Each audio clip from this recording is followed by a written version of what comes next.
இந்த 7 கனவுகள் உங்களுக்கு வந்துச்சு அப்படின்னாங்க, நீங்க பணக்கார ஆவறது உறுதி. அப்படின்னா என்ன கனவு நீங்க சொல்லுவீங்க? அப்படின்றது தான் டாபிக்கு. நம்மளுக்கு வரக்கூடிய ஒரு அதிர்ஷ்டம், அதே மாதிரி பார்த்தீங்கன்னா, ஒரு லக்ஷ்மி கடாட்சம் இதெல்லாம் முன்கூட்டியே நம்மளுக்கு எதுல தெரியும்? அப்படின்னா, நம்ம இறை வழிபாட்டுல நெறைய இருக்கிறோம் அப்படின்போது, ஒரு சில கனவுகள்ல நம்மளுக்கு தெரியும். இதுக்கும் மேலங்க நெறைய விதமான கனவுகள் அப்படின்றது இருக்க தான் செய்யுது. ஒண்ணும் இல்ல. நம்ம வந்து பாருங்க, அம்பிகைய வழிபாடு பண்றோம். அம்பிகைய உக்ரஸ்வரூபிணியா வழிபாடு பண்றோம். காளியா, தாராவா, பகலாமுகியா நம்ம வழிபாடு பண்றோம் அப்படின்னு கனவுகள் இருக்கு அப்படின்னா. ஆக கனவுகளுக்கும் பலன் இருக்கா? இருக்கு. நீங்க 7 கேட்டிருந்தாங்க. நான் நெறையவே சொல்லியிருக்கேன். வணக்கம். நான் டாக்டர் தீபா அருளாளன். இன்னைக்கு என்ன டாபிக் எனக்கு குடுத்துருக்காங்க அப்படின்னா, இந்த 7 கனவுகள் உங்களுக்கு வந்துச்சு அப்படின்னாங்க, நீங்க பணக்கார ஆவறது உறுதி. அப்படின்னா என்ன கனவு நீங்க சொல்லுவீங்க? அப்படின்றது தான் டாபிக்கு. பொதுவா வந்து பாருங்க, இந்த கனவு வந்தா பணக்கார ஆயிடுவோம் அப்படின்றதே வந்து பார்த்தீங்கன்னா, ஒரு கரெக்ட்டான கான்செப்ட் அப்படின்றது இல்ல. இருந்தாலும் நமக்கு வரக்கூடிய அதிர்ஷ்டத்தையும், நல்லதையும் நம்மளுக்கு உணர்த்தும் அப்படின்னு வேணும்னா சொல்லலாம். இந்த கனவுனால நீங்க பணக்கார ஆயிடுவீங்க அப்படின்றத விட, நம்மளுக்கு வரக்கூடிய ஒரு அதிர்ஷ்டம், அதே மாதிரி பார்த்தீங்கன்னா, ஒரு லக்ஷ்மி கடாட்சம் இதெல்லாம் முன்கூட்டியே நம்மளுக்கு எதுல தெரியும்? அப்படின்னா, நம்ம இறை வழிபாட்டுல நெறைய இருக்கிறோம் அப்படின்போது, ஒரு சில கனவுகள்ல நம்மளுக்கு தெரியும். அந்த விதத்துல என்ன சொல்றாங்க அப்படின்னா, ஒரு கிரீடத்த கனவு கண்டோம். நம்ம கனவுல ஒரு கிரீடம் வருது அப்படின்னா, நம்மளுக்கு வசதி வாய்ப்பு வரப்போது. நமக்கு நம்மளுக்கு ஒரு புகழினோட உச்சிக்கு நம்ம போக போறோம். நம்மள கௌரவிக்கும் விதமா ஏதோ ஒரு நல்ல செய்தி நம்மளுக்கு வரப்போகுது அப்படின்னு அர்த்தம். புரியுதுங்களா? செங்கோல் கனவுல காண்றோம் அப்படின்னா, நம்மளுக்கு ஏதோ ஒரு விதத்துல நியாயம் கிடைக்க போகுது அப்படின்னு அர்த்தம். நம்ம வந்து பாருங்க கோர்ட்டு, கேஸ் இப்படி எல்லாம் தெரிஞ்சுட்டு இருக்கோம் அப்படின்ற பட்சத்துல, நம்மளுக்கு செங்கோல் கனவுல வருது அப்படின்னா, உங்களுக்கு வந்து நியாயம் அப்படின்றது உங்க தரப்பு வரப்போகுது அப்படின்னு அர்த்தம். ஒரு சிம்மாசனம், ராஜனோட சிம்மாசனம் இல்ல ஒரு நல்ல ஒரு ஹைஃபையான ஒரு சோஃபா, இல்ல ஒரு சீட்ட நம்ம பார்க்குறோம் அப்படின்னா, நம்பளுக்கு ஒரு பதவி அப்படின்றது வரப்போகுது அப்படின்னு அர்த்தம். நல்ல அழகான மலர்கள நம்ம பார்க்குறோம் அப்படின்னா, நம்ம குடும்பத்தில சந்தோஷம், மகிழ்ச்சிகரமான ஒரு விஷயம் அப்படின்றது வரப்போகுது அப்படின்னு அர்த்தம். நல்ல வாசன திரவியங்கள நம்ம பார்க்குறோம் அப்படின்னாலும், இது வந்து ஒரு நல்ல சிறப்பு அப்படின்னு சொல்றாங்க. சரிங்களா? இதெல்லாம் வந்து இதுக்கும் மேல வந்து பாருங்க, யாக நெருப்பு நம்ம பார்க்குறோம். அப்படின்னா மகாலட்சுமி தாயாரினோட கடாட்சம் வரப்போகுது அப்படின்னு அர்த்தம். அருவி, அருவி நல்லா கொட்டுறா மாரி பார்க்குறோம். அப்படின்னாலும் இத வந்து ஒரு நல்ல சுப சகுனமா, சுப கனவா தான் சொல்றாங்க.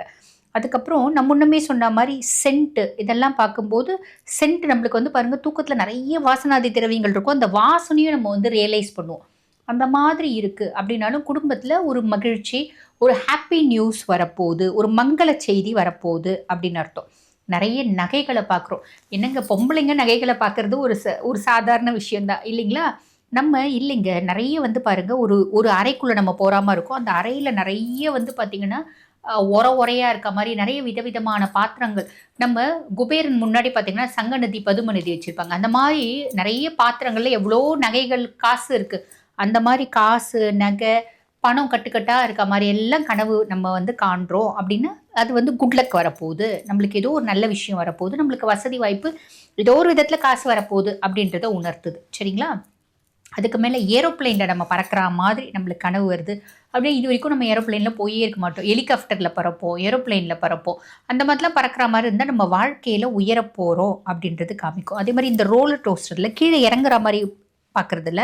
அப்படியே மேல போகும்போது வயிறு தூக்கி போடும் பார்த்தீங்களா? அந்த மாதிரி நம்மளுக்கு கனவு வருது அப்படின்னாலும் நம்ம மேன்மையை நோக்கி போக போறோம் அப்படின்னு அர்த்தம்.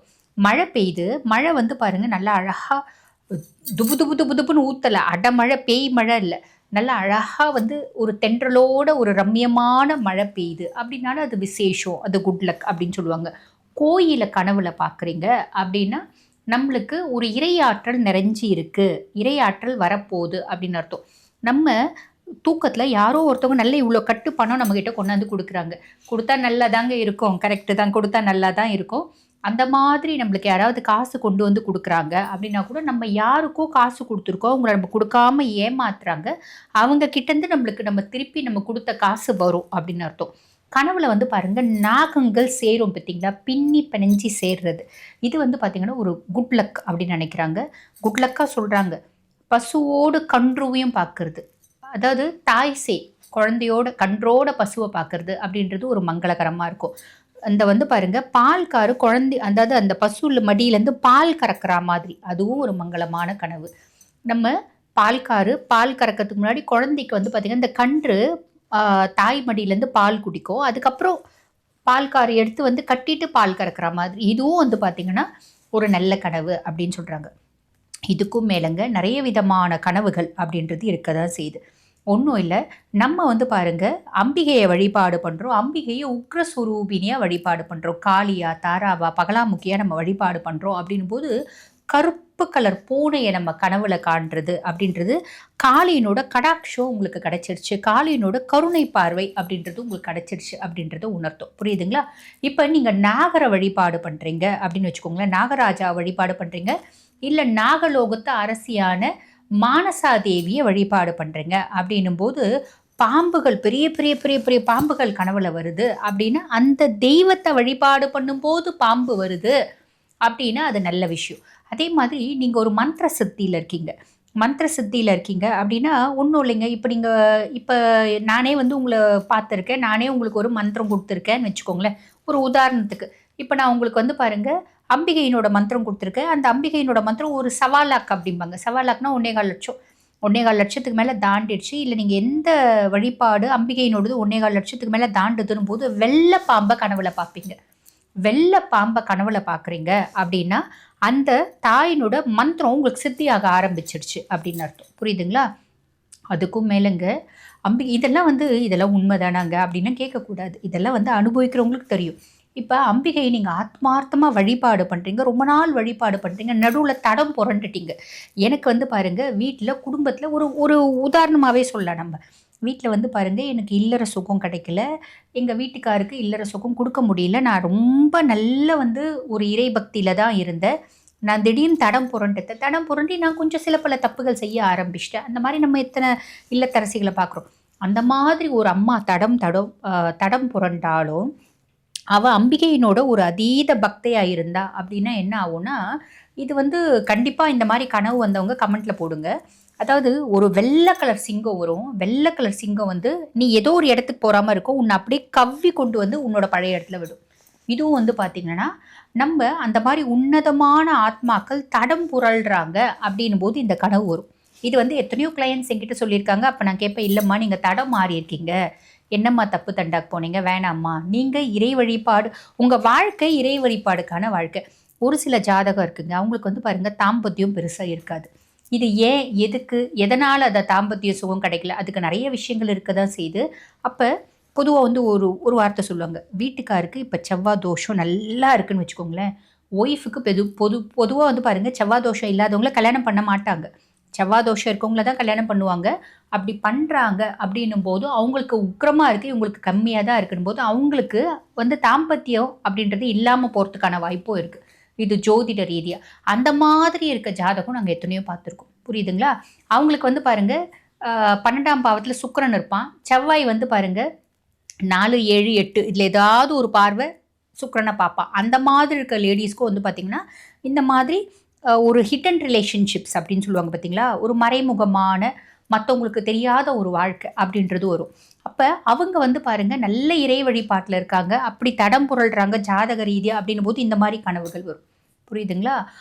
அதுக்கும் மேலே வந்து பாருங்கள் இப்போ காளி வழிபாடு ரொம்ப ஆத்மார்த்தமாக இருக்காங்க. அம்பிகை காளியாக கும்பிடுங்க, இல்லை காமாட்சியை கும்பிடுங்க, மீனாட்சியை கும்பிடுங்க, எப்படி வேணால் கும்பிடுங்க. ஆனால் நீங்கள் கும்பிடுறீங்க, ஆத்மார்த்தம் கும்பிட்றீங்க, ஒன்றும் இல்லைங்க, மகிஷாசுர மர்தினி ஸ்லோகம் தினந்தோறும் பாராயணம் பண்ணுறீங்க. ஓகேங்களா? ஒரு 48 நாள் நீங்கள் பாராயணம் பண்ணிட்டீங்க. நீங்கள் நைட்டு தூங்குற மாதிரி இருக்கும், வெளியே வந்து ஒரு புலி வந்து நம்மளை வந்து காவல் காக்கிற மாதிரி இருக்கும். நம்ம ஒரு காட்டில் இருக்க மாதிரி இருக்கும், புலி குறுக்கோ ஒன்று இருக்கும் போகும், நம்ம பயந்து வந்து எலி எட்டி பார்த்தா அது நம்மளை பார்த்துட்டு கம்முனே இருக்க மாதிரி இருக்கும். அதே மாதிரி பிரத்யங்கராவை ஆத்மார்த்தமாக வழிபாடு பண்ணுறீங்க அப்படின் போது சிங்கத்தை கனவுல பார்ப்பீங்க. சிங்கம் நீங்கள் ஒரு பில்டிங்கில் இருக்க மாதிரி இருக்கும், சிங்கம் உங்களை காவல் காக்கிற மாதிரி இருக்கும். நீங்கள் காட்டில் இருக்க மாதிரி இருக்கும், சிங்கம் உங்கள் எதிர்க்கு உட்காந்துட்டு இருக்க மாதிரி இருக்கும். அந்த சிங்கம் நம்மளை ஒன்றும் பண்ணாது. இந்த மாதிரி பல விஷயங்கள் இருக்கதாங்க செய்யுது. கனவுகளும் அதன் பொருள்களும், கனவுகளும் அதன் பயன்களும் அப்படின்ற புக்கே இருக்குது. அந்த மாதிரி எத்தனையோ புத்தகங்கள் இருக்க தான் செய்யுது.